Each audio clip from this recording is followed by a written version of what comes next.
Você certamente já ouviu a expressão domingo sem missa, semana sem graça.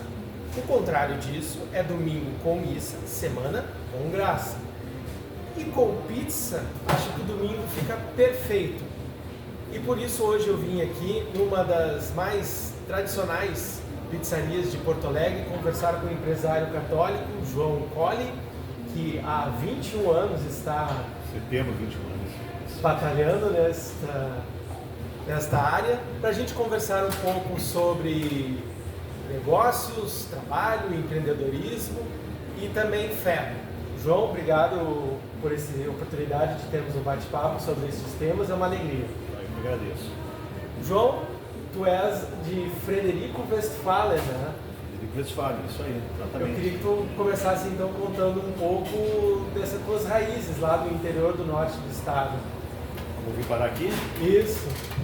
Na verdade, eu me formei em 95, 96. Aí depois fui morar em Florianópolis, com um projeto de trabalho que eu tive lá. Só que não era tão atrativo, não era o que eu pensava. E acabei mandando os currículos para Porto Alegre. Aí participei de algumas entrevistas, uns 4, 5 entrevistas. E aí acabou que a antiga Brahma, que era na Cristóvão Colombo, onde tem a fábrica, onde tinha a fábrica de cervejas, que agora é o Shopping Total. A Brahma acabou me chamando para uma entrevista e eu acabei passando em todos os requisitos lá que eles precisavam no perfil que eles queriam.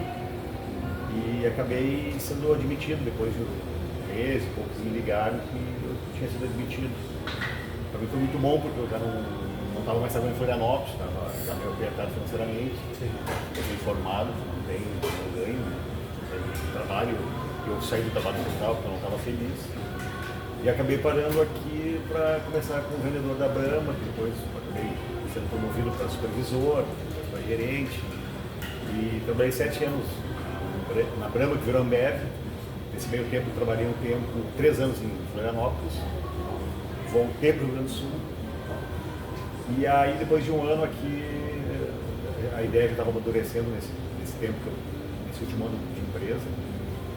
E aí acabou que com outro sócio, um amigo meu, a gente acabou colocando aqui uma casa e depois acabou se separando por tempo, mas foi uma experiência muito boa e bem feliz com a decisão que eu tomei de sair da empresa e fundar uma pequena empresa para mim, né? Sim. E voltando ainda a Frederico, conta um pouco da tua família, especialmente na questão de como é que foi transmitida a fé para ti lá em Frederico, que é uma cidade onde a fé católica pulsa. Lá é bastante, né? Tem religiões novas lá, mas acho que o que predomina ainda é o catolicismo, né? Na verdade, desde sempre que eu lembro, a gente era meio... queria jogar bola e só podia jogar se fosse na missa, né? Quando era guri. Então acho que eu vou criando esse hábito. E depois, todo domingo era meio regra na missa, né? Não tinha desculpa. Era a regra do pai e da mãe, eram meus tios, os primos e tal. Era mais ou menos uma regra que tinha lá dos italianos lá, né? Que frequentavam a igreja e outras etnias.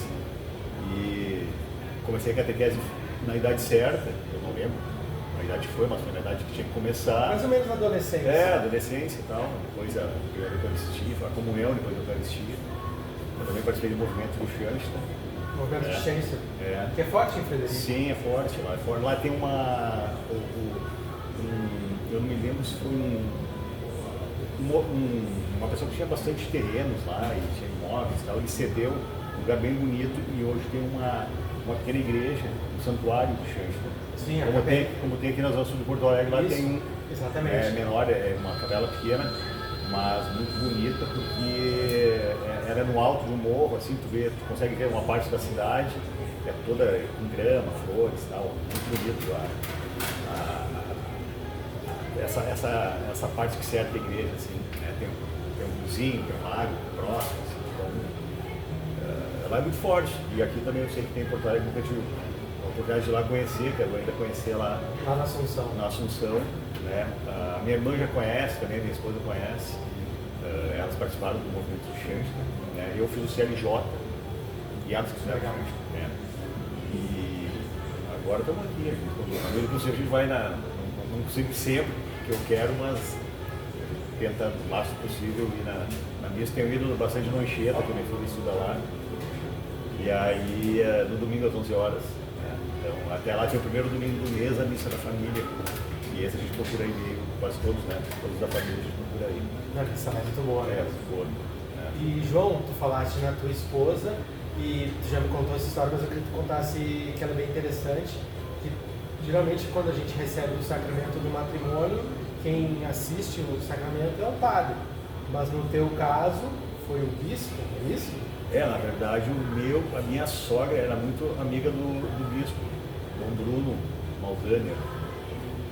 Que era bispo lá de Frederico Que era o bispo Westphalen. da paróquia lá, que envolve Lá da diocese. umas 30, 40 cidades, eu não sei o número, mas é um número por aí. alto. E aí ela foi comentar e o bispo disse que faria a nossa missa e tal. Eu lembro até hoje que me deu um presente que era um chaveiro, era um negócio que ele trouxe de Roma, que era abençoado pelo Papa. Na época o Papa era João Paulo II ainda. Quando é que tu te casou? Foi em 2004. 2004. Ou era o B? Não, 2004 ainda era João Paulo II. É o João Paulo II, sim. Ele morre em 2005. Foi um pouquinho depois. E era abençoado pelo Papa.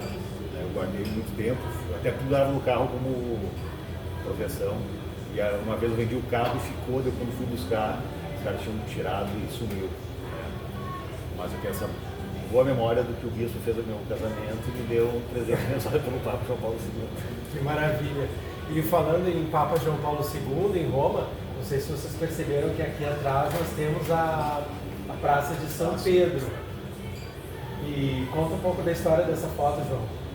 Essa foto foi batida em 2009, quando eu fui para... Eu e a Andressa casados, a gente foi fazer uma viagem para Itália, que era Veneza, Roma e Florença. E acabamos que não conheceu o Vaticano, né? Foi uma das primeiras coisas que a gente conhecia, era Coliseu, o Vaticano, toda aquela história que tem em Roma. E aí eu bati a foto e tive a ideia de ampliar e colocar aqui na pizzaria. A pizzaria que tem toda uma temática, várias coisas da Itália, né? Da Itália. Tem alguma coisa de França e Portugal lá, mas predomina a Itália, né? As fotos que eu bati das viagens. E aí a gente subiu na cúpula, só que ela estava grávida, eu não sabia, nem ela. E ela estava meio enjoada. E a gente subiu na cúpula, quando a gente estava subindo na cúpula, sobe meio inclinado assim. Sabe, inclinado, dá medo, porque tu olha para baixo, ela teve um pavor, ela queria voltar, só que não podia. Aí a gente acabou concluindo a subida, e aí eu bati essa foto, uma maquininha pequena, não era nem profissional, e ficou uma bela foto, não dá para ver em cima da cúpula, aqui os apóstolos, na praça. Isso era no Natal, passou o Natal lá em Roma, e na época a gente ia na visitação, né, os porões que tinha os papas e tal, e aí até tinha o Papa João Paulo II, né? Sim, visitou tinha os papas e ele tinha sido o último até então. Sim, era o Papa Bento naquela época. Ele já era o Papa Bento, 2009, a gente casou com o João Paulo, depois era o Bento. E foi muito legal. E eu até assisti uma missa lá, depois eu me lembro, acho que é a Catedral de Roma, que é... São João de Latrão. Não sei se é a Catedral... Santa Maria do Povo, Santa Maria do Povo, acho que é o nome da igreja. Que a missa era realizada em latim. Sim. E o padre de Costa. Possivelmente é o rito tridentino. Isso aí foi em 2009, não sei se é ainda assim. O rito existe, ele mas foi um pouco restrito pelo Papa Francisco. Sim, mas eu me lembro que foi bem legal e deu essa memória em 2009. Depois a gente voltou a descobrir que também a missa era grávida, também abençoado. João, e qual pizza que é melhor, brasileira ou italiana? É muito pessoal, eu respeito quem gosta da brasileira e da italiana. Eu prefiro a pizza brasileira, não precisa nem ser a minha pizza, pode ser outra. Eu gosto da pizza italiana também, mas eu acho que a pizza brasileira são diferentes. A napolitana é um tipo, uma pizza mais molenga, assim, bastante molho, pouco ingrediente em cima. A pizza brasileira, que se assemelha também com a pizza do norte da Itália, que chama pizza romana, ela é mais carregada e tal. E quem vai lá em Roma, assim, na região do Vaticano, consegue uma pizza boa também? Consegue, né? Consegue pizza boa na Itália inteira, né? Seja pizza napolitana ou pizza romana. Na verdade, pizza romana é o nome, mas tem no norte da Itália, que são as pizzas muito parecidas com a brasileira, né?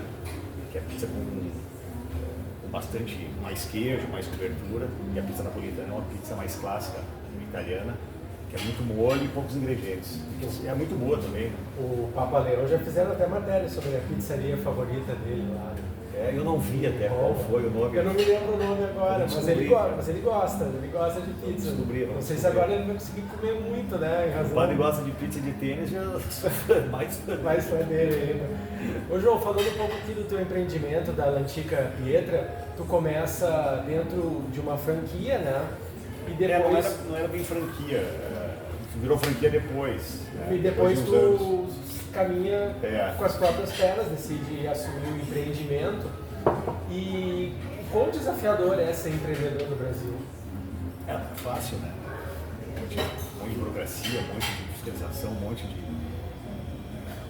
Mas faz parte, não adianta. Se fosse fácil, todo mundo ia ser. Então não é bem fácil, não é muito fácil, mas é muito imposto. O mais é o imposto. O imposto é o mais complicado. Cada dia é um novo imposto, parece.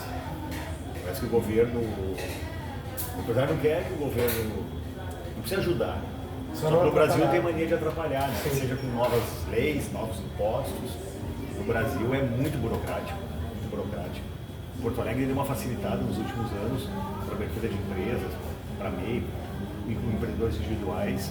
A prefeitura teve uma postura legal e facilitou, mas no geral não é fácil, não é complicado, pensar toda a legislação que tem, os impostos que tem.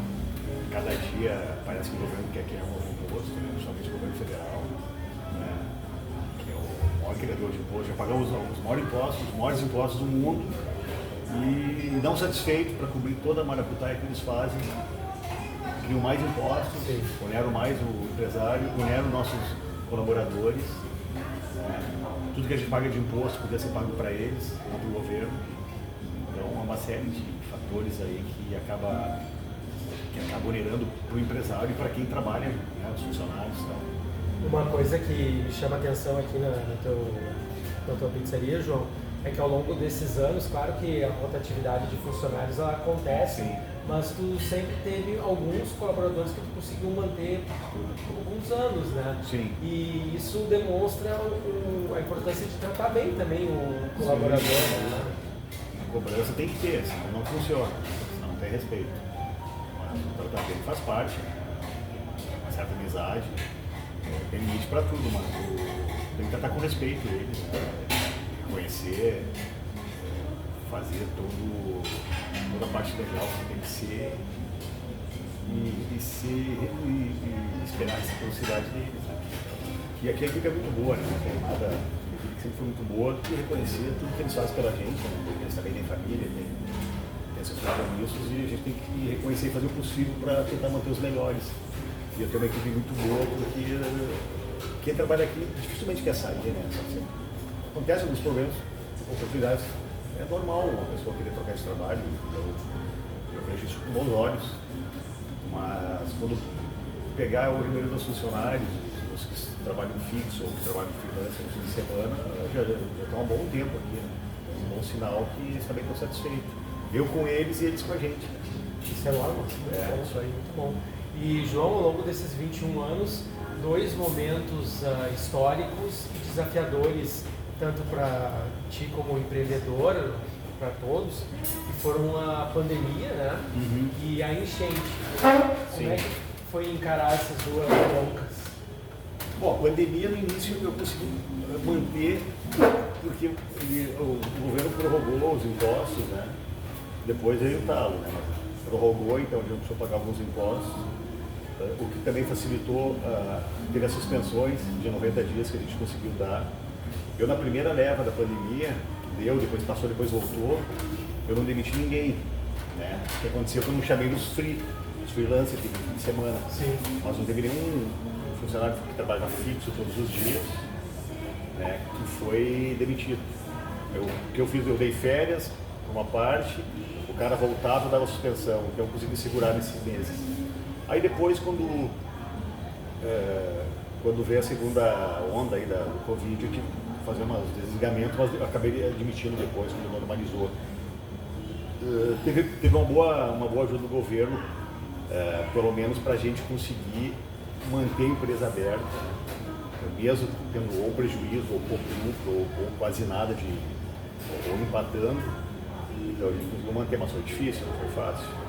E da enchente também foi um negócio que foi menos tempo, foi um mês, a recuperação foi mais rápida, mas lamentável o que aconteceu com os outros empresários, não só de bar, restaurante, de outros segmentos, né? Oficinas, moinhos, tudo que é tipo de segmento foi afetado.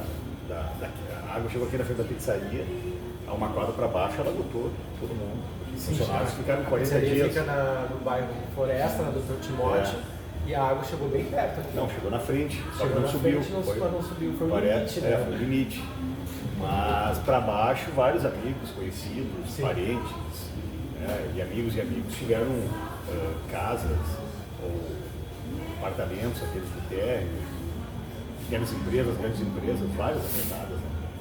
Então pegou uma faixa muito grande, lá da Zona Sul, pegou aqui, foi indo, pegou a Sertório, tem uns 10 quilômetros, pegou a Zona Sul, tem mais uns 30, 40 até a Zona Sul, então pegou toda essa orla, mais invadiu a cidade pela Sertório, então foi um negócio muito grande. Né? Lamenta muito, ficou feliz por não ser atingido, mas diretamente, né? Porque a gente teve um mês ou dois muito fraco, né? Sim, isso eu imagino, né? O pessoal estava sem dinheiro para gastar e todo mundo ajudando também, quem tinha dinheiro ajudava os outros. Só que a gente lamenta que não aconteceu pelos outros, né? Lamentável isso aí, um negócio que ninguém ia imaginar. E João, eu comecei abrindo o vídeo falando de que um domingo perfeito tem a missa e tem uma pizza. Domingo é o dia assim clássico da pizza aqui também? Tem a tradição, é um dia que dá bastante movimento. Primeiro porque é pizza, que já tem a tradição de pizza no domingo. E segundo também porque muita gente não trabalha de noite, né? Sim. Alguns trabalham meio-dia, que é a tradição, churrasco, alguma coisa ao meio-dia para sair comer. Mas à noite é pouca gente que abre, né? Abre um restaurante, um bar. Sim. Então a gente por abrir já há 21 anos nos domingos, e por ser pizza ajuda bastante nesse nosso movimento domingo, né? Praticamente todo domingo está sempre lotado. E tu tem uma pizza favorita? Aí eu tenho várias, mas assim, um dos carros-chefe nossos sempre é calabresa, que é uma pizza clássica, que seja adulto e criança gosto. E uma pizza mais especial, assim, é de camarão nossa, é muito famosa, né? Porque a gente usa um camarão grande, camarão muito bem feito pela nossa cozinheira. É camarão com molho de tomate, mussarela, molho de tomate, orégano, requeijão, catupiry. E é uma pizza que sai bastante, vende bastante. E das tradicionais é a calabresa. A minha predileta é portuguesa. Eu quando vou para fora num lugar, se eu for com a minha esposa, por exemplo, eu pego a portuguesa e ela escolhe uma da casa, assim, pra gente conhecer. Né? Mas geralmente pega uma portuguesa e uma outra, então a minha pizza predileta é portuguesa. Eu lembro que depois que eu me batizei, que eu me batizei adulto, a gente veio aqui e o padre que me batizou também veio, ele adorou a pizza. Sim, me lembro disso, me lembro. E João, já encaminhando aqui o encerramento do bate-papo, tu falaste que tem 2 filhos, né? Sim. Conseguiste fazer com que eles fizessem a Sim, a Sofia já fez. Ela completou. Ela fez a primeira comunhão, fez a primeira Eucaristia. Ano passado ela finalizou a primeira Eucaristia. Até a gente fez um jantar aqui. E eles iam até fazer um grupo de amigos, de jovens lá. Só que sendo também meio puxado das provas, ainda não deu para se reunir, né? Mas eles estão com a ideia de alguns lá da turma fazer esse grupo de jovens, para se reunir uma vez por semana lá no Encheiro. E o Luca ainda está novo, mas o Luca acho que é mais uns 2 anos, ele deve começar também. Eles fizeram na mesma escola que eles estudam, né? O Anchieta tem, então isso aí facilita quando sai da aula, eles almoçam, ela almoçava lá e já ficava. O Anchieta é um colégio católico famoso aqui de Porto Alegre, da rede que pertence aos jesuítas. Jesuítas, isso aí, da rede jesuíta. Exatamente. Não, mas está fazendo sim. Coisa boa. João, queria te agradecer então por ter dado essa oportunidade aí de conversar um pouco sobre fé, sobre trabalho, sobre empreendedorismo. A pizzaria ela fica aqui na Dr. Timóteo 150, né? Isso. No bairro Floresta, em Porto Alegre, de terça a domingo. Domingo à noite, feriados. Normalmente a gente não abre dia de semana. Mas avisa nas redes sociais. Avisa né? sempre quando abre, não abre. Eventualmente a gente fecha. E isso aí, a gente folga nas segundas e alguns feriados a gente também fecha. e vale a pena conhecer. Tem toda uma temática aqui italiana, tem aqui a Praça de São Pedro ao fundo, é bem legal. Obrigado por compartilhar e partilhar um pouco da tua fé, do mundo do trabalho. Espero que você tenha gostado desse bate-papo. Considere se inscrever no canal, compartilhe aí se você é católico, também gosta de uma boa pizza, vale a pena vir aqui. Um grande abraço, fiquem com Deus, até a próxima. Obrigado. Boa semana e bom ano a todo mundo.